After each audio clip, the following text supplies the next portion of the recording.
Bab 1616. Fang Chong berkata kepada Chen Ye dengan ramah, ini adalah manajer penginapan, Tuan Wu.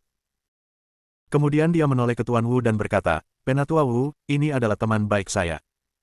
Saya telah mengatur kamar kelas atas bawalan dengan nama surgawi untuk beberapa teman saya. Ketika Wu Lao mendengar kata-kata itu, ekspresinya sedikit berubah, dan dia mengeluh di dalam hatinya, tetapi wajahnya masih menyanjung, itu. Tuan Fang, ini mungkin agak sulit untuk ditangani. Kamar-kamar kelas atas memiliki telah diambil oleh orang lain. Sudah dipesan. Apa maksudmu?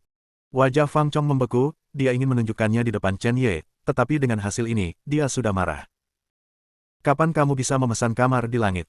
Mereka belum datang. Teman saya datang lebih dulu, jadi bagaimana jika saya memberikannya kepada teman saya? Chen Ye dan yang lainnya adalah murid Sekte Suanyu, dan dia hanyalah putra penguasa kota kecil, jadi dia harus mencoba yang terbaik untuk berteman dengan Chen Ye dan yang lainnya. Bahkan jika ranah kultivasi pihak lain saat ini tidak sebagus miliknya, dia tidak memiliki kepercayaan diri sedikit pun, tetapi sekarang dia bahkan tidak bisa mendapatkan kamar penginapan Tianzi. Bukankah itu berarti Chen Ye dan yang lainnya akan melihat lebih rendah? Fang Chong melirik Chen Ye dan yang lainnya, dan dia sedikit lega ketika melihat bahwa pihak lain tidak menunjukkan ketidakpuasan. Chen Ye berkata dengan acuh tak acuh, ini hanya kamar, tidak masalah. Mendengar kata-kata ini di telinga Fang Chong, itu menjadi arti yang berbeda, seolah-olah Chen Ye mengatakan, Anda bahkan tidak bisa mendapatkan beberapa kamar, dan kami tidak perlu berteman. Dia dengan cepat memasang wajah tersenyum dan berkata kepada Chen Ye, Kakak Ye, yakinlah, saya belum pernah mendengar kamar Tianzi Hao menerima reservasi di penginapan ini, saya pasti telah membuat kesalahan dengan Tuan Wu, saya akan memeriksa dengan dia. Tunggu sebentar. Mengatakan itu, dia membawa Wu Lao untuk menemui pemilik penginapan dengan wajah cemberut. Chen Ye dan Long Xuan saling memandang, merasa tidak berdaya. Bahkan, mereka benar-benar tidak peduli di kamar kelas berapa mereka tinggal. Tetapi tidak lama setelah Fang Chong pergi, ada suara keras di penginapan, dan energi spiritual surga dan bumi bergerak. Sepertinya sesuatu terjadi pada Fang Chong. Long Xuan mengerutkan kening dan berkata, ayo kita lihat. Pergi. Chen Ye mengangguk. Bagaimanapun, Fang Chong datang jauh-jauh dengan mereka, dan dia menghormati dan sopan padanya, jika sesuatu terjadi padanya, dia dan yang lainnya tidak akan tahu jika dia tidak bertanya. Beberapa orang berjalan ke arah suara, dan segera melihat Fang Chong berlutut di tanah dengan ekspresi ngeri di matanya, dan di depannya berdiri seorang pemuda, menatap tanah dengan jijik Fang Chong. Hanya pemborosan sepertimu yang layak mendapatkan kamar bersama kami. Pria muda itu mencibir, menatap Chen Ye dan yang lainnya, oh. Buang, apakah orang-orang ini bersamamu? Fang Chong menoleh untuk melihat Chen Ye dan yang lainnya, warnanya sedikit berubah, sehingga Chen Ye dan yang lainnya akan melihatnya dalam kekacauan seperti itu, dan kesannya di hati mereka pasti akan memburuk. Kakak Ye, aku ceroboh. Celaka. Pemuda itu tertawa angkuh, kamu sungguh sia-sia, aku bisa menghancurkanmu sampai mati dengan satu sentuhan jari. Jika kamu ceroboh sebentar, jangan lucu. Chen Ye dan yang lainnya sedikit mengernyit, pemuda ini terlalu sombong, dan mereka tidak tega mempermalukan Fang Chong di depan mereka. Pemuda itu menyipitkan mata pada Chen Ye dan yang lainnya dengan nada menghina dan berkata, mereka yang bercampur dengan sampah tidak lebih dari sampah, mengapa? Lalu mengapa kamu menatapku? Tidak senang. Apakah kamu yakin kamu memiliki kualifikasi ini? Chen Ye dan Long Xuan keduanya tampak dingin, Long Xuan bertanya, Kakak Ye, apakah kamu menembak atau aku yang menembak? Chen Ye menunjukkan senyum tipis, saya khawatir hal semacam ini akan membunuhnya secara tidak sengaja, jadi saya akan menyerahkannya kepada Brother Long. Mencari kematian, pemuda itu menatap Chen Ye dengan marah. Dia tidak menyangka bahwa sampah dengan hanya satu tingkat kultivasi di alam primordial ini akan berani berbicara gila padanya. Kamu semut, percayalah, segera, kamu akan menyesali apa yang kamu katakan. Saat dia berbicara, tubuhnya bergerak, dan aura yang sangat menakutkan meletus dalam sekejap, dan dia bergegas menuju Chen Ye dengan kecepatan yang begitu cepat sehingga Fang Chong bahkan tidak bisa menangkap sosok pihak lain. Tapi Chen Ye sepertinya tidak melihat pemuda itu, ekspresinya tidak berubah sama sekali, pemuda itu menunjukkan senyum yang mengerikan, dan mencibir di dalam hatinya. Ini benar-benar sampah. Saya belum bereaksi. Mungkin ketika saya menghancurkan mulutnya, dia tidak tahu apa yang terjadi. Namun, pada saat berikutnya, senyum pemuda itu membeku. Karena ada tinju yang sangat cepat, membesar di depan matanya, dari mana tinju ini berasal? Mengapa Anda tidak menyadarinya? Tetapi pada saat ini, sudah terlambat baginya untuk berpikir terlalu banyak, dan dia mengangkat tinjunya dengan tergesa-gesa untuk menyambut tinju itu. Dia tidak melawan atau menghindar, karena dia yakin bahkan jika dia melawan balik dengan tergesa-gesa, dia tidak akan kehilangan pukulan ini. Dia sangat bangga. Bang!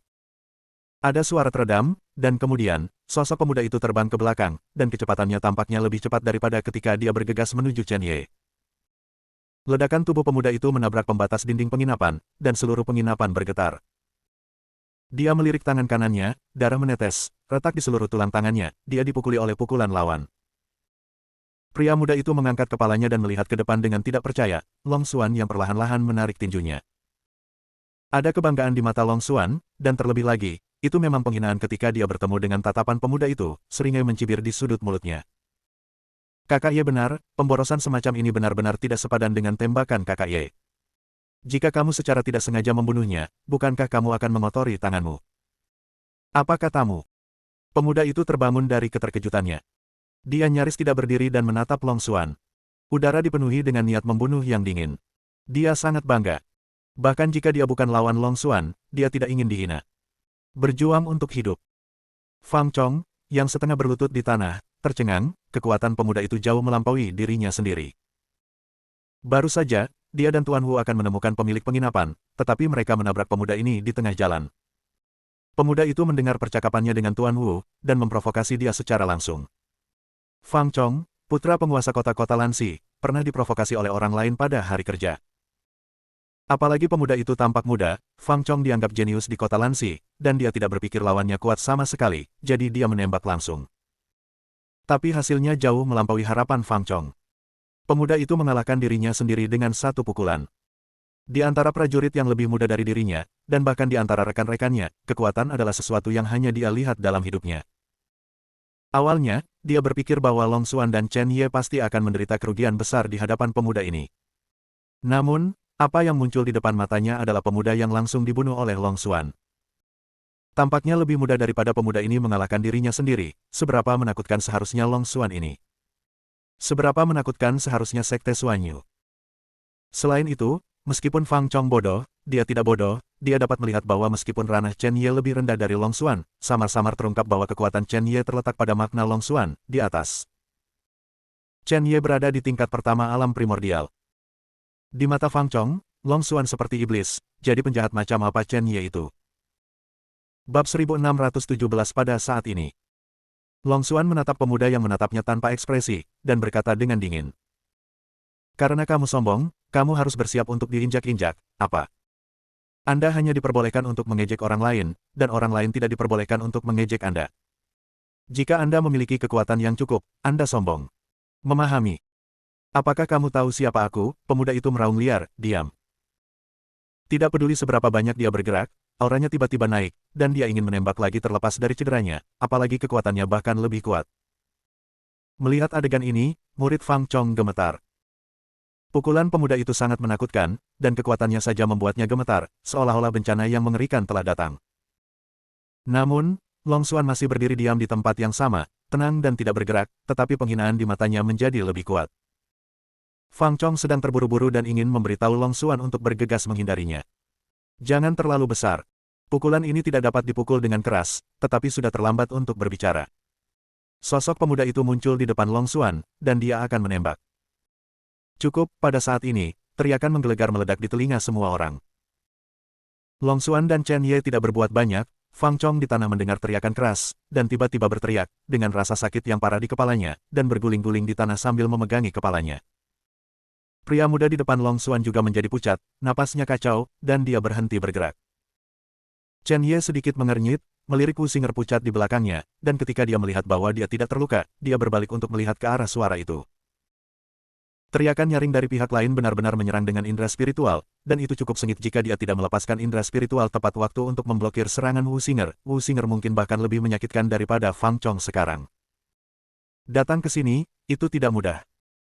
Saya melihat beberapa pria dan wanita berjalan menuju ujung lorong, dan dua pria parubaya sederhana, salah satunya adalah Penatua Wu. Pada saat ini, Tuan Wu dan pria parubaya itu melihat Fang Chong memegangi kepalanya dan mengerang di tanah, dan ekspresi mereka sangat berubah. Fang Chong adalah putra penguasa kota, dan sesuatu terjadi pada penginapan mereka. Mereka tidak bisa tidak mampu. Wu buru-buru membantu Fang Chong dan membawanya ke bawah untuk perawatan. Pria parubaya lainnya tersenyum pada Chen Ye dan yang lainnya, beberapa teman, saya pemilik penginapan ini, nama saya Qian Xin, saya tidak tahu bagaimana memanggil mereka. Tapi tamu dari mansion Tuan Kota. Apakah ada kesalahpahaman dengan Zhou Xiaoyou? Bagaimana bisa seperti ini? Chen Ye dan yang lainnya mengabaikan bos dan hanya melirik pria dan wanita itu. Ada 3 pria dan 1 wanita, yang termuda berusia sekitar 20 tahun, dan yang tertua tampaknya berusia kurang dari 30 tahun. Chen Ye memandang orang-orang ini dan tidak bisa menahan diri untuk tidak menatap, karena nafas orang-orang ini sangat kuat. Basis kultivasi sebenarnya di atas ranah Dao. Pria berusia 30 tahun di kepala telah mencapai setengah langkah nasib baik. Dan napasnya sangat kuat, bahkan jika Chen Ye menghadapnya, hatinya tertekan, saya khawatir kekuatan sebenarnya lebih kuat dari alam. Melihat bahwa Chen Ye dan yang lainnya mengabaikannya, Qian Xin tidak berani mengatakan apa-apa. Lagi pula, melihat sikap Fang Chong terhadap mereka, dia tahu bahwa Chen Ye dan yang lainnya tidak mampu menyinggung perasaannya. Adapun beberapa pria dan wanita yang baru saja tiba ini, mereka bahkan lebih tak terbendung. Pada saat ini, dia hanya bisa tersenyum canggung, matanya berputar, dan dia berkeringat deras. Pria muda bernama kepala itu memandang Chen Ye dan Long Xuan sejenak, lalu perlahan berkata, Zhou Xiu, kembalilah, jangan malu, kamu bukan lawan mereka. Ketika pemuda itu mendengar kata-kata itu, matanya berkilat dengan keengganan, tetapi dia masih menundukkan kepalanya dan berjalan ke arah pemuda itu tanpa mengucapkan sepatah kata pun. Mata Long Xuan berkedip ketika dia melihat ini, pemuda sombong yang harus bertarung dengan dirinya sendiri barusan sebenarnya dipanggil kembali oleh pemuda ini. Pria muda itu mengenakan jubah hijau. Meskipun dia seorang pria, wajahnya terlihat sedikit lembut. Namun, aura pada pria yang lembut dan cantik ini sangat agung dan mulia. Pria itu berkata kepada Chen Ye dengan ekspresi kosong, menyinggung. Rupanya permintaan maaf. Namun, beberapa orang di sebelah pria lembut dan cantik itu sedikit tergerak, dia benar-benar menyinggung Chen Ye dan yang lainnya. Apakah Anda memiliki masalah dengan telinga Anda? Dengan identitas dan kebanggaan pria lembut ini, bagaimana dia bisa meminta maaf kepada Chen Ye dan yang lainnya? Terlebih lagi, Chen Ye dan Long Xuan tidak terlihat terlalu kuat, mereka memiliki pemahaman yang mendalam tentang betapa menakutkannya pria yang lembut dan cantik. Kalau tidak peduli seberapa mulia identitas pria itu, dia tidak akan dihormati. Lagi pula, masing-masing dari orang-orang ini adalah jenius sejati yang sangat bangga. Mereka hanya mengakui pembangkit tenaga listrik dengan kekuatan absolut, dan identitas apapun salah, bahkan jika mereka tidak mampu membelinya, mereka belum tentu mau mengejar yang kuat untuk menyenangkan yang kuat. Namun, pria lembut ini benar-benar meminta maaf kepada anak-anak ini. Apakah mereka pria kuat yang layak dihormati? Beberapa orang agak curiga, tetapi mereka tidak mengatakan apa-apa, pria yang lembut dan cantik selalu tidak perlu dipertanyakan lagi. Setelah pria itu selesai berbicara, dia berbalik dan hendak pergi dengan beberapa orang. Melihat ini, Bos Qian merasa lega. Akan lebih baik jika bisa diselesaikan dengan damai seperti ini. Tepat ketika semua orang mengira ini sudah berakhir, suara acuh tak acuh tiba-tiba terdengar di koridor. Yang mulia menyakiti teman saya, hanya menyinggung saya, dan ini sudah berakhir.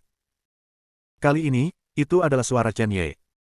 Mendengar kata-kata itu, pria dan wanita di samping pria yang lembut dan cantik itu tiba-tiba berbalik dan menatap Chen Ye dengan kaget. Apakah orang ini tidak tahu bagaimana menulis kata-kata mati? Ini adalah kesempatan langka bagi seorang pria yang lembut untuk meminta maaf. Itu sudah merupakan kemuliaan dan keberuntungan yang tak tertandingi dari Chen Ye dan yang lainnya. Ini hanya seorang pemuda sampah yang baru saja memasuki alam primordial, namun dia masih harus bertanggung jawab. Dan Bos Qian juga tiba-tiba panik, dan mengedipkan mata dengan liar pada Chen Ye, menunjukkan bahwa orang-orang ini tidak dapat diprovokasi. Namun, Chen Ye sepertinya tidak melihatnya. Meskipun dia mengatakan bahwa dia menyakiti temannya, seolah-olah dia berjuang untuk Fang Chong, pada kenyataannya, alasan mengapa Chen Ye seperti ini terutama karena Wu Xinger di belakangnya. Meskipun dia baru saja melepaskan indera spiritualnya untuk menahan pukulan pria lembut itu, kekuatan indera spiritual pihak lain memang agak sombong, dan masih ada jejak kekuatan yang menembus pertahanannya. Jejak kekuatan ini tidak ada artinya bagi Chen Ye, tetapi berbeda untuk Wu Xinger. Wu Xinger bernapas dengan cepat, wajahnya pucat, dan ada sedikit rasa sakit di wajahnya yang cantik. Hanya sedikit perasaan ilahi yang membuatnya merasa sangat tidak nyaman, dan otaknya sakit, seolah-olah dia mengalami demam tinggi 40 atau 50 derajat, tetapi untungnya itu tidak melukai jiwanya. Ketika Chen Ye melihat Wu Xinger seperti ini, kemarahan melonjak di hatinya, dia berjanji pada Wu Wei untuk melindungi Wu Xinger, dan dia berutang lebih banyak lagi pada keluarga Wu di kota Dengtian. Bagaimana saya bisa mentolerir Wu Xinger yang begitu terluka? Dia harus memiliki keadilan. Tidak hanya menyinggung kata. Bagaimana orang yang lembut bisa menjadi kuat? Bagaimana dengan latar belakang langit? Mereka yang menyakitinya akan membayar harganya. Mendengar kata-kata itu, pria yang lembut dan cantik itu berhenti, tetapi tidak berbalik, tetapi sedikit menoleh, menatap Chen Ye dengan penuh minat dan berkata, "Lalu, apa yang kamu inginkan?" Bab 1618. Chen Ye melangkah, "Saya harap Anda meminta maaf dengan serius, dan kemudian meninggalkan beberapa kompensasi untuk teman saya." Pria yang lembut dan cantik itu terkejut, dan kemudian senyum menghina muncul di sudut mulutnya. "Hal macam apa temanmu, yang layak untuk permintaan maafku yang serius? Hukuman pelanggaranku telah melakukan yang terbaik dari kebajikan dan kebenaran. Nak, jangan melakukan apa-apa terlalu banyak, jika tidak, Anda tidak akan tahu bagaimana Anda kehilangan hidup Anda." Mengancam. Ancaman dingin. Chen Ye melirik wajah pucat Wu Singer, matanya menyipit, dan dia berkata langsung, "Saya melihat bahwa Yang Mulia ganas, dan saya sedikit tertarik pada kultivasi Anda. Bagaimana jika Anda dan saya berdiskusi?" Hahaha. Ada sesuatu yang tidak bisa diketahui. Pada saat ini, beberapa orang di sebelah pria lembut itu tertawa terbahak-bahak, belajar dari satu sama lain. Ingin belajar dari satu sama lain. Apakah anak di alam primordial ini mematahkan otaknya melalui kultivasi?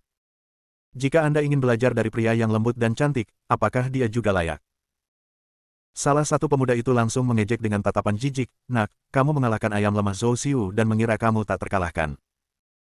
Zhou Xiu hanyalah yang terlemah di antara kita, dan kekuatan saudara Sikong tidak seperti yang dapat Anda bayangkan. Apakah Anda ingin belajar darinya? Apakah Anda layak?" Pria lembut dan cantik itu berbalik perlahan, tetapi masih berkata dengan dingin, "Nama saya Sikong Feixing, ini adik laki-laki saya, Yu Shaoyuan. Shaoyuan, saya akan berdiskusi dengan Anda, bagaimana menurut Anda?" Perusahaan kami Kong Feixing memiliki prinsip, yaitu jangan pernah berdiskusi dengan sampah. Begitu kata-kata ini keluar, seluruh ruang tampak membeku. Dinginnya niat membunuh tampaknya terus berfermentasi. Meskipun nadanya dingin, dia menatap Chen Ye dengan tatapan main-main di matanya, seolah-olah dia sedikit ingin tahu tentang bagaimana Chen Ye akan menjawab. "Saya melihat Chen Ye melirik Yu Shaoyuan, dia berada di alam Dao, dan dia berada di urutan kedua setelah si Kong Feixing di antara pembangkit tenaga listrik." Pada saat ini, Yu Shaoyuan juga menyipitkan mata pada Chen Ye dengan arogan, dan berkata, "Hei, buang-buang waktu untuk berurusan dengan limbah semacam ini." Dia merasa bertemu dengan Chen Ye adalah penghinaan bagi dirinya sendiri, tetapi karena si Kong Feixing telah berbicara, dia tidak berani membantahnya. Chen Ye menarik kembali pandangannya, menggelengkan kepalanya, dan berkata dengan sangat datar, "Maaf, saya juga punya prinsip untuk tidak berdiskusi dengan sampah. Juga, dia bahkan tidak cukup baik untuk sampah." "Terima kasih." Sikap Chen Ye. Tidak ada fluktuasi dalam nada suaranya, seolah-olah penjahat muda dengan kultivasi yang mengerikan di alam harmoni ini seperti semut di tanah, dan dia tidak bisa membiarkannya melihat lagi. Pada saat ini, sekelompok orang tercengang. Tidak pernah terpikir oleh saya bahwa seseorang bahkan lebih arogan daripada si Kong Feixing. Yu Shaoyuan lamban sejenak, apa yang dikatakan anak itu? Tidak memenuhi syarat. Apakah dia tidak cukup memenuhi syarat untuk Shaoyuan? Di dunia, siapa yang berani mengatakan bahwa dia tidak memenuhi syarat? Bahkan karakter seperti si Kong Feixing, yang mampu melintasi zaman, agak yakin dengan kekuatan Shaoyuan. Ini hanya sampah bawah yang baru saja memasuki alam primordial, sebenarnya mengatakan bahwa dia tidak memenuhi syarat untuk bertarung dengannya. Yu Shaoyuan telah mempraktikkan Taoisme sejauh ini, dan di antara rekan-rekannya, tidak ada yang pernah menerimanya kecuali si Kong Feixing. Bahkan di depan si Kong Feixing, dia mempertahankan kebanggaan tertentu. Tidak ada yang pernah berbicara dengannya seperti Chen Ye, karena seorang jenius seperti dia tidak dapat dengan mudah dihina. Kalau tidak, mudah mati. Faktanya, Yu Shaoyuan memang memiliki modal yang membanggakan. Dia muda. Dia baru berusia 20-an hanya melangkah ke alam. Bahkan kecepatan latihannya semakin cepat. Dalam keluarga, itu adalah harapan banyak orang. Keberadaan bintang dan bulan. Namun, ada sampah di alam primordial yang sangat menghina. Yu Shaoyuan terengah-engah seperti binatang buas yang hanya ingin melahap orang, napasnya terkunci pada Chen Ye, dan dia sangat marah sehingga dia hampir kehilangan akal. Alasan mengapa dia tidak menembak adalah karena dia menekan dorongan hatinya. Si Kong Feixing belum berbicara, jadi dia tidak bisa bertindak gegabah, jika tidak, si Kong Feixing tidak akan sopan. Haha. Si Kong Feixing tiba-tiba tersenyum ringan, Chen Ye gila, sangat gila sehingga dia bahkan memiliki sedikit minat. Dia ingin tahu apakah kegilaan Chen Ye itu bodoh atau sangat kuat. Sudah lama sejak tidak ada yang tertarik padanya, dan perasaan ini tidak buruk. Jadi, dia tertawa. Zhao Yuan, rekan Tao ini berkata bahwa kamu tidak layak. Sebagai murid dari Sekte Tianhuang, kamu tidak boleh kehilangan martabatmu di depan orang luar. Apakah kamu tahu apa yang harus dilakukan? Suara si Kong Feixing jatuh di telinga Zhao Yuan, seperti suara surga. Dia tampak muram dan menunjukkan senyum kejam, dia mengerti, dia memahaminya dengan baik. Pernah ada seseorang yang menyela tangan dan kakinya karena dia cukup sembrono ketika dia menyebut Tian Huangzong dalam kata-katanya. Tian Huangzong juga merupakan bagian dari harga dirinya. Mata Chen Ye dan Long Xuan bersinar ketika mereka mendengar kata-kata itu. Mereka secara alami telah mendengar tentang Tian Huangzong. Ini juga merupakan kekuatan kelas 1, dan kekuatannya bahkan lebih tinggi dari Sekte Xuanyu. Ini adalah kekuatan raksasa yang layak di wilayah selatan benua Lingwu. Tanpa diduga menendang pelat besi. Long Xuan berpikir sejenak dan ingin membujuk Chen Ye untuk berhenti, tetapi ketika dia melihat mata Chen Ye yang penuh tekad, dia menggelengkan kepalanya tanpa daya dan melangkah mundur. Untuk Chen Ye, apa artinya Tian Huangzong? Sekarang, napas besar Yu Shaoyuan tiba-tiba meletus, memegang pedang panjang, dan menebas ke arah Chen Ye dengan pedang, lingkungan bawalan in tiba-tiba melonjak, kilat dan guntur. Begitu Yu Shaoyuan bergerak, dia benar-benar memiliki kekuatan untuk mengendalikan dunia. Bahkan si Kong Feixing memandang pedang Yu Shaoyuan dengan kagum. Pedang raungan naga guntur furious ini adalah keterampilan bela diri yang diturunkan dari zaman kuno. Yu Shaoyuan telah mempraktikkannya ke ranah pencapaian kecil, dan kekuatannya tidak buruk. Niat pedang runtuh dan bergabung dengan energi pedang yang bergulir untuk membentuk guntur dan kilat berbentuk naga yang menjulang, membunuh Chen Ye. Ilmu pedang ini tidak lemah. Ilmu pedang Yu Shaoyuan jelas memiliki atmosfer orang yang kuat, dan pedang panjang di tangannya juga merupakan senjata peri tingkat tinggi. Chen Ye juga menunjukkan sedikit kesungguhan di matanya, dia mulai dengan pisau darah, dan ada cahaya kemasan dan merah di pisau itu. Dengan satu tebasan pedang, tidak ada pasang surut Yu Shaoyuan, kilat dan guntur. Yu Shaoyuan melihat bahwa tembakan Chen Ye tidak memiliki kekuatan, dan penghinaan di matanya bahkan lebih kuat. Namun, si Kong Feixing, yang berada di samping Yu Shaoyuan, melihat pisau yang dipotong Chen Ye, dan sinar tiba-tiba muncul di matanya. Kuat. Si Kong Feixing menatap Chen Ye, dan matanya penuh kecemerlangan. Dengan matanya, dia bahkan tidak bisa menentukan peringkat teknik pedang ini. Tetapi yang pasti adalah bahwa teknik pedang ini sangat kuat, dan yang lebih kuat adalah konsep artistik pedang Chen Ye. Yu Shaoyuan dan yang lainnya belum mencapai ranah masuk dalam seni bela diri, jadi tentu saja mereka tidak dapat melihat kehebatan pedang Chen Ye. Tepat ketika semua orang berpikir bahwa Chen Ye akan ditelan oleh niat pedang Yu Shaoyuan, raungan harimau bergema samar di telinga semua orang. Segera setelah itu, cahaya kemasan bercampur darah tiba-tiba muncul dalam bentuk naga marah yang berkedip dengan cahaya listrik yang menyilaukan. Dalam sekejap, cahaya kemasan yang tak terhitung jumlahnya keluar dari naga yang marah. Seekor harimau raksasa muncul dalam cahaya kemasan, menembus naga guntur dan bergegas menuju Yu Shaoyuan. Bab 1619. Apa? Yu Shaoyuan terkejut, pedang naga gunturnya patah. Dengan pisau biasa-biasa saja. Namun, Yu Shaoyuan jelas bukan tuan muda tanpa pengalaman tempur, sebaliknya, pengalaman tempurnya dapat dianggap kaya. Melihat pedang berbentuk harimau itu mengancam, dia menarik pedang panjang di tangannya menjadi cahaya dingin, dan cahaya dingin itu menyala dengan lampu listrik, naga itu meraung, dan tubuhnya meledak kembali. Ledakan. Ada suara keras, dan lampu merah kemasan dan lampu listrik perak meledak. Sinar cahaya menghilang, Yu Shaoyuan setengah berlutut, pedang panjangnya bersandar di tanah, terengah-engah, matanya penuh ketakutan. Pedang Chen Ye yang tampaknya sederhana dan bersahaja sangat kuat, bagaimana mungkin? Selain itu, dia masih di tingkat pertama alam primordial, dan dia berada di alam Dao, dan dia telah menyentuh ambang persatuan dengan ki spiritual surga dan bumi, namun dia masih kalah. Chen Ye juga cukup terkejut. Dia tahu bahwa Yu Shaoyuan tidak lemah. Meskipun pisaunya tidak sekuat yang dia potong saat menghadapi Huang Ken, dia menggunakan 80% dari kekuatannya, dan Yu Shaoyuan bisa mengambilnya tanpa terkena. Terluka. Kekuatannya masih harus di atas Huang Ken, yang wilayahnya telah jatuh. Namun, serangan Chen Ye belum berakhir. Dia dikelilingi oleh energi iblis dan energi darah. Hantu harimau raksasa muncul di belakangnya. Cahaya kemasan berkedip, dan roh yang sebenarnya melonjak, seolah-olah dewa binatang telah turun. Terputus. Tebasan satu pisau Jinsa, yang menerobos konsepsi artistik, menghabiskan terlalu banyak energi yang menyebalkan, jadi Chen Ye tidak menggunakannya lagi, tetapi menggunakan transformasi iblis harimau Tiansa untuk menebas Yu Shaoyuan dengan kekuatan fisik murni. Darah dari pisau darah mengalir, dan di bawah berkah kekuatan Qi dan darah Chen Ye, kekuatan pisau ini melampaui segalanya dalam sekejap. Ditebas dengan satu pisau, angin menderu, ruang bergetar, dan itu ditekan sejak awal. Yu Shaoyuan menyaksikan serangan pedang, dan akhirnya terlihat ketakutan, dan buru-buru mengangkat pedangnya untuk menemuinya. Si Kong Fei Xing di samping, melihat Chen Ye memegang pisau, matanya bersinar lagi, dia tidak hanya memahami konsep artistik pisau, tetapi kekuatan fisiknya sangat kejam. Dia menjadi semakin tertarik pada Chen Ye. Ledakan. Pedang bertabrakan, dan lantai yang terbuat dari batu khusus di kaki Yu Shaoyuan meledak dengan aura, tetapi masih hancur dan runtuh dengan lemah. Chen Ye menikam Yu Shaoyuan langsung ke bawah. Dia bergerak lagi, menebas lagi, dan ada suara keras lainnya. Yu Shaoyuan telah dibanting ke lantai pertama, dan banyak tamu memandangnya dengan aneh. Dengan dua orang. Pada saat ini, Yu Shaoyuan tidak peduli dengan pertanyaan apakah dia malu atau tidak, dadanya naik turun dengan keras, tubuhnya dipenuhi keringat, dan tangan kanannya yang memegang pedang bengkak dan merah.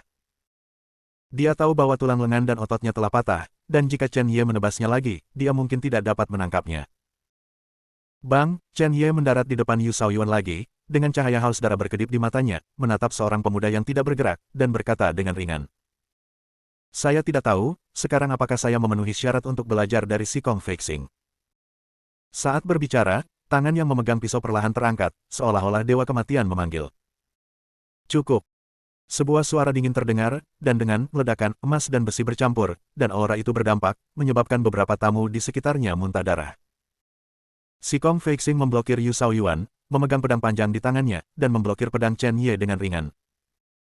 Chen Ye tiba-tiba merasakan aura bahaya yang sangat kuat, dan tubuhnya tiba-tiba mundur, langsung membuka jarak dari si Kong Fei Xing. Pada saat yang sama, dia melirik pedang panjang di tangan si Kong Fei Xing, dan matanya menyipit, tubuh pedang panjang itu hitam dan putih, dan ada banyak tulisan misterius yang beredar di dalamnya. Bahkan jika itu disempurnakan, itu bisa dekat dengan prajurit ruang dan waktu. Jauh lebih tinggi dari peringkat pedangnya. Nilainya harus 10 kali lipat dari pisau darah di tangan Chen Ye. Selain senjata ini, yang lebih mengejutkan Chen Ye adalah kekuatan si Kong Fei Xing, yang bahkan lebih kuat dari dirinya sendiri. Anda harus tahu bahwa Chen Ye telah menggabungkan darah binatang purba, dan kekuatannya sangat menakutkan. Si Kong Fei Xing ini tidak menggunakan seni bela diri apapun, dan dia memblokir pisaunya sendiri dengan mudah. Nak, si Kong Fei Xing ini tidak sesederhana yang Anda pikirkan, dan ada sedikit kekuatan kekaisaran pada dirinya. Saya khawatir dia adalah anggota keluarga kerajaan. Jika Anda ingin memenangkannya, itu tidak akan mudah. Long Xuan mengingatkan. Pemahamannya tentang benua Lingwu jauh di atas Chen Ye. 5 domain benua Lingwu, ditambah domain iblis, setiap domain memiliki kekuatan yang tidak dapat diabaikan, dan itu adalah keluarga kerajaan juga dikenal sebagai keluarga kerajaan. Para bangsawan sejati dari benua Lingwu. Intuisi itu bagus. Senyum muncul di wajah dingin si Kong Fei Xing, lalu berbalik untuk melihat Chen Ye, dan berkata, siapa namamu? Chen Ye. Kekuatan pihak lain layak untuk dihormati Chen Ye, dan pantas untuk melaporkan namanya. Oke, aku ingat. Si Kong Fei Xing mengangguk dan berkata dengan tenang, apakah kamu tidak akan belajar dariku? Ayo, gunakan jurus terkuatmu, jangan menahan diri, aku akan mengambil jurus pamungkasmu, seharusnya cukup untuk menenangkanmu. Kesenjangan antara kamu dan aku terlalu besar. Meskipun wilayahmu tidak sesuai dengan kekuatanmu, di depanku, itu sama. Konyol, Chen Ye mendengus dingin, aku harap kamu tidak mati. Setelah berbicara, seluruh tubuh Chen Ye meledak dengan cara yang mengesankan, cahaya keemasan yang tajam, energi iblis dan energi darah menyapu tubuhnya, auranya naik dengan liar, dan keajaiban reinkarnasi para dewa dan iblis bekerja dengan sangat baik. Menarik, kamu benar-benar memadukan darah binatang buas. Napasnya bagus. Si Kong Fei Xing mengangguk, seolah-olah dia masih tidak mengambil kekuatan Chen Ye ke matanya. Sosok Chen Ye berkedip sedikit, dan langsung muncul di atas kepala si Kong Fei Xing. Pisau darah di tangannya meledak menjadi cahaya merah keemasan yang menyilaukan, dan niat pedang menyapu, dan para penonton merasa bahwa mereka langsung jatuh ke dunia yang penuh dengan bila es. Satu tebasan, berkat kekuatan yang menakutkan. Jinsa menebas dengan seluruh kekuatannya, dan semua energi pedang dipadatkan pada pedang darah, tanpa jejak meluap. Pisau ini, membelah ruang, memotong kehampaan. Pisau ini jauh lebih kuat dari pisau Chen Ye untuk membunuh Huang Ken. Di mata si Kong Fei Xing, ekspresi serius akhirnya muncul, dia tidak berharap Chen Ye meledak dengan seluruh kekuatannya, lebih kuat dari yang dia bayangkan. Dengan gerakan tangannya, dia tampak mengangkat pedangnya perlahan dan cepat, dan gerakannya sangat tidak terkendali. Si Kong Feixing tidak memilih untuk bertahan, tetapi langsung menyerang dada Chen Ye. Sinar cahaya hitam dan putih pada pedang panjang beriak, dan niat pedang seperti air menyebar di penginapan penumpang yang tampaknya berada di dunia pedang barusan tampaknya ditusuk oleh pedang panjang yang tak terhitung jumlahnya. Tapi tidak seperti niat membunuh sengit niat pedang Chen Ye, niat pedang Si Kong Feixing sebenarnya mengandung keagungan yang mengerikan, seperti hukuman pedang dari para dewa. Puas, seolah-olah mati di bawah pedangnya ternyata adalah kemuliaannya sendiri. Ledakan. Pedang bertabrakan dan konsepsi artistik bertabrakan. Bos Baolan, Qianxin adalah basis kultivasi dari alam keharmonisan surga ke-8. Pada saat ini, dia telah memanfaatkan sepenuhnya formasi pelindung di penginapan untuk mengimbangi akibat dari serangan keduanya. Bab 1620. Dengan ledakan keras, sosok Chen Ye terbang ke belakang. Dia nyaris tidak memutar sosoknya di udara dan mendarat di tanah. Pada saat mendarat, tanah berbunyi klik dan ada retakan padat. Chen Ye melihat lengannya yang memegang pisau. Meskipun tangannya yang memegang pisau masih kokoh, lengannya berlumuran darah.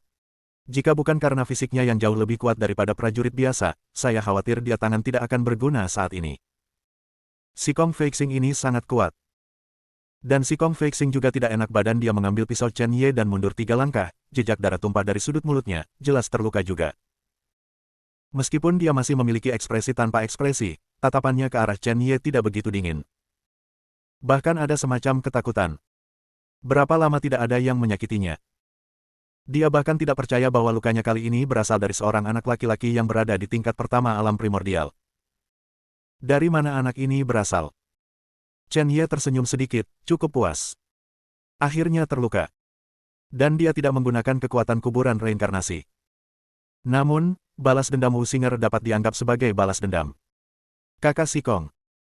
Kecuali Yu Shaoyuan, beberapa pria dan wanita datang ke sisi Si Kong Feixing, mata mereka tertuju pada noda darah di sudut mulut Si Kong Feixing, dan mereka terkejut tak terkira. Si Kong Feixing benar-benar terluka. Atau apakah itu terluka di tangan seorang anak di alam primordial, apakah ini kenyataan? Sekarang mereka merasa seolah-olah mereka melihat bayi yang baru lahir meninju Tarzan ke tanah di ring tinju. Pada saat ini, ketika mereka melihat Chen Ye lagi, mata mereka berubah, seolah-olah mereka sedang melihat monster humanoid. Long Xuan juga membawa Wu Xinger ke sisi Chen Ye, dia merasakan dengan sangat jelas pertempuran antara Chen Ye dan Si Kong Feixing barusan, dan alisnya berkerut. Jika dia menyerang mereka berdua, meskipun dia tidak akan dikalahkan dalam satu gerakan, dia akan menderita luka yang jauh lebih serius saat ini, kekuatan mereka berdua lebih dari satu langkah lebih tinggi dari miliknya. Namun, bakat Long Xuan juga sangat mempesona, baru saja, ketika keduanya bertarung satu sama lain, konsepsi artistik bertabrakan, dan dia juga memahami perasaan telah mengembangkan konsepsi artistik. Tinju Tongtian yang ia latih sudah mencapai kesempurnaannya, jika diintegrasikan ke dalam konsepsi artistik, dapat menembus belenggu. Si Kong Feixing menyeka darah di sudut mulutnya dan bertanya pada Chen Ye, apakah kamu memiliki sekte? Suan Yuezong, Chen Ye berkata dengan ringan. Si Kong Feixing mengangguk, Chen Ye, saya pikir kita akan bertemu lagi, mungkin segera. Dia melirik lagi ke Long Xuan, yang sepertinya memahami sesuatu, memancarkan ritme aneh dari tubuhnya. Teman di sebelahmu juga baik. Aku akan memberimu 2 nasihat. Selama periode waktu ini, kamu sebaiknya bergegas dan meningkatkan kekuatanmu. Kalau tidak, itu sangat berbahaya. Kemudian, matanya tertuju pada Wu Xinger dan pemuda lain yang terluka, dan berkata, maaf. Anda pantas mendapatkan permintaan maaf ini. Chen Ye sedikit mengernyit, selama ini, meningkatkan kekuatannya. Apa yang dimaksud dengan Si Kong Feixing? Tetapi tanpa menunggu Chen Ye mengajukan pertanyaan, Si Kong Feixing sudah berbalik dan meninggalkan Baolan Inn bersama orang-orang itu, dan secara tidak langsung memberikan beberapa kamar kelas atas itu kepada Chen Ye dan yang lainnya. Chen Ye menghela nafas lega, menatap Wu Xinger dengan prihatin dan bertanya, Xinger, bagaimana, apakah lebih baik? Wu Xinger menyeka darah di mulut Chen Ye dengan sedih, dan berkata dengan marah, aku baik-baik saja, terima kasih. Oke, karena itu masalahnya, mari kita istirahat, kata Chen Ye. Untuk beberapa alasan, Chen Ye selalu memiliki firasat buruk. Dan perasaan ini semakin kuat.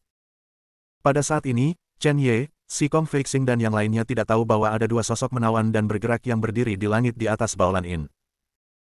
Salah satunya adalah Zining, dan wanita lainnya, meskipun tubuhnya sangat panas dan menarik, mengenakan topeng batu giok putih di wajahnya. Bahkan dengan penglihatan Zining, tidak mungkin untuk melihat melalui topeng, membuat orang tidak menyadarinya. Penampilan wanita, bagaimana? Melihat Chen Ye baik-baik saja, Zining menghela nafas lega, dan berkata dengan marah, orang ini, jangan biarkan dia membuat masalah, tapi biarkan dia melakukannya dengan orang lain. Ketika Chen Ye dan yang lainnya memiliki konflik dengan si Kong Feixing, Zining memiliki perasaan, tetapi pada umumnya tidak nyaman bagi mereka untuk ikut campur dalam masalah antara junior. Dia hanya bersembunyi di dekat Chen Ye dan yang lainnya. Jika sesuatu terjadi, dia bisa membantu mereka tepat waktu. Selain itu, dia juga takut dengan identitas si Kong Feixing. Dia memandang wanita yang mengenakan topeng dan tersenyum pahit, Xiao Xuan, apakah semua muridmu dari Sekte Tianhuang sama sombongnya denganmu? Si Kong Feixing dan yang lainnya kebetulan adalah keturunan dari teman mereka Yan Xiaoxuan. Meskipun Yan Xiaoxuan adalah seorang wanita, dia agresif secara alami. Chen Ye dan yang lainnya bergerak dengan si Kong Feixing. Sebaliknya, dia menjadi tertarik, takut bahwa dunia tidak akan kacau. Yan Xiaoxuan mendengus, si Kong Feixing, dia biasanya sangat arogan, bahkan jika dia menyentuh seorang anak laki-laki di alam primordial, dia akan terluka. Setelah aku kembali, aku akan memberinya pelajaran. Jelas, dia tidak puas dengan hasil pertempuran antara si Kong Feixing dan Chen Ye. Zining sangat tidak senang, mengangkat dagunya dan berkata, apa itu anak laki-laki di alam primordial? Chen Ye adalah seorang jenius tak tertandingi yang mencapai ujung Ascension Avenue, dan dia pernah membunuh seorang prajurit ranah Taois dengan satu pedang. Lingkungan budidaya asli tidak sebagus si Kong Feixing, jika tidak, dia pasti tidak akan menjadi lawan Chen Ye. Di ujung Ascension Avenue. Di bawah topeng, wajah Yan Xiaoxuan menunjukkan keterkejutan sejenak. Dia tidak percaya bahwa alam primordial belaka dapat mencapai tempat-tempat yang tidak dapat dijangkau oleh banyak orang. Matanya berkedip, dia lahir di Sekte Tianhuang dari benua Lingwu, dan Sekte Tianhuang memiliki latar belakang kerajaan, dan dia telah melihat banyak jenius super yang bisa memukau dunia bahkan di zaman kuno. Namun, orang-orang ini seharusnya hanya mencapai tingkat 900 meter di Ascension Avenue. Chen Ye ini benar-benar dapat berjalan ke ujung kilometer. Jangan melihat jarak puluhan meter, tetapi itu adalah dua tingkat kejeniusan yang sama sekali berbeda. Namun, itu tidak berarti bahwa Chen Ye akan lebih baik daripada para jenius dengan sumber daya spiritual kelas 1. Dengan tingkat bakat ini, semua potensinya tidak terbayangkan. Meskipun Yan Xiaoxuan terkejut di dalam hatinya, dia menolak untuk mengakui kekalahan dan berkata, jalan kenaikan telah lama jatuh, dan siapa yang masih menggunakan potensi tes ini sekarang, jika tidak, mengapa itu dikurangi untuk digunakan oleh mereka yang berada di bawah? Pesawat bela diri. Saya tidak berpikir itu masalah besar untuk sesuatu yang begitu ilusi. Di benua Lingwu, masih perlu mengandalkan kekuatan untuk berbicara. Meskipun Yan Xiaoxuan dan Zining adalah teman yang sangat dekat, mereka suka membandingkan satu sama lain sejak mereka masih muda, dan tidak ada yang setuju satu sama lain. Mendengar ini, Zining tersenyum jahat dan berkata, Chen Ye dan si Kong Feixing bertarung, meskipun sedikit lebih rendah, itu juga melukai si Kong Feixing. Chen Ye hanya di lapisan pertama alam primordial, dan si Kong Feixing sudah berada di tahap akhir alam Dao. Jika Chen Ye sedikit meningkat, apakah menurut Anda si Kong Feixing dapat menolak? Zining berhenti berbicara di sini dan menatap Yan Xiaoxuan dengan main-main.